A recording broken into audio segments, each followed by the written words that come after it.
Now, acid chlorides are not the only things that will react with alcohols and water. Acid anhydrides will as well. And both of those species will react in a fairly fast manner.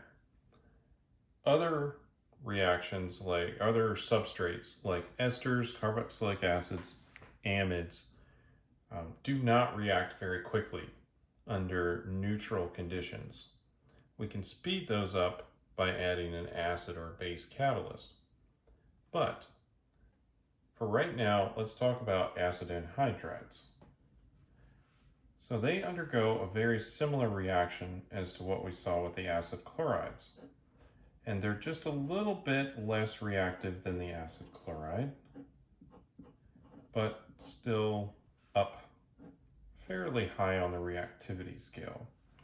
So I'm starting here with acetic anhydride, and I'm just going to form the ester using isopropyl alcohol.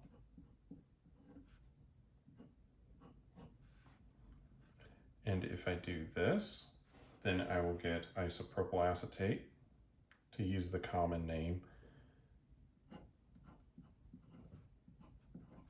and acetic acid.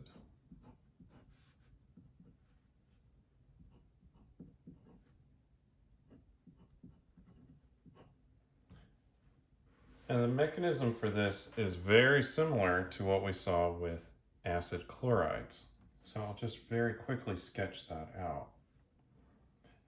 And you'll also notice that I did choose a symmetrical acid anhydride here.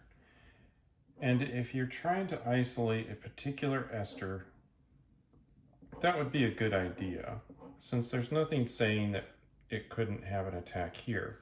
I've drawn it so it attacks this one, but we could easily attack this carbonyl as well. There's no differentiation. So I would keep it symmetrical.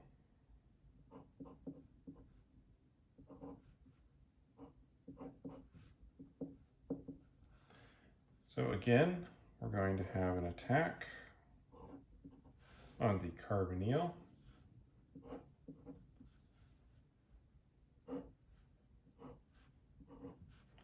Electrons move up to the oxygen, form a negative charge there.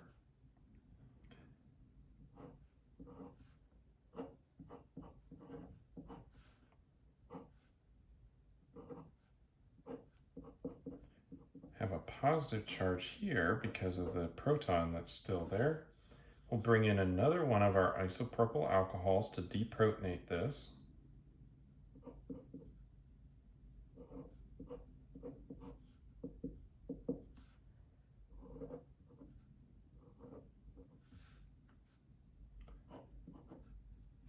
And again, we're looking a little bit more like what we discussed when we were talking about strong nucleophiles at this point.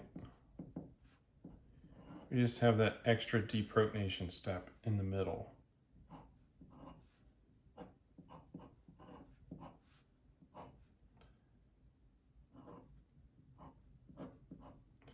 And of course, we can expect these reactions to go a little slower than if we were to use those strong nucleophiles.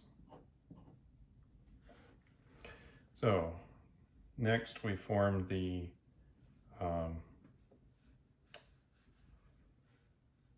ester.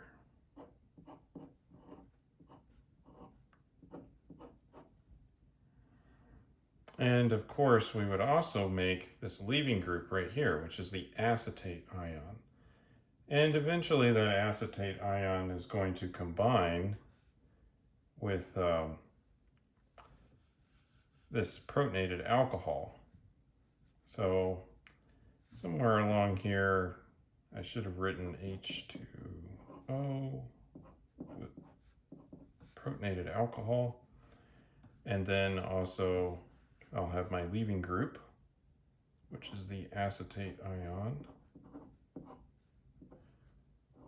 which is a pretty good leaving group since it is resonance stabilized.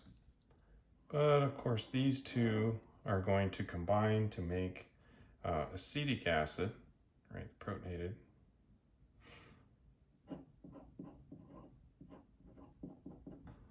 and then of course plus more of the solvent, alcohol. Now, this is for alcoholysis. Now, hydrolysis of an acid anhydride has exactly the same mechanism, except in that case, the two products are both carboxylic acids. And that's why they're called an acid anhydride, because we've effectively dehydrated two carboxylic acids, or removed a water molecule in between them. And in so doing, we've made the acid anhydride. And that is a way to synthesize them. Although the equilibrium probably lies more towards the carboxylic acids and less towards the anhydride form. So you'd have to have a way of chemically drying them or removing the water as you go along. And you'd need some catalyst as well with that. Now, like I mentioned at the beginning, you could think of similar reactions for esters, carboxylic acids, and amides, but they're very slow and generally not synthetically used. What you would prefer to do is convert those into either the acid chloride or acid halide or the anhydride. And then they would be much more reactive and the reactions can proceed smoothly.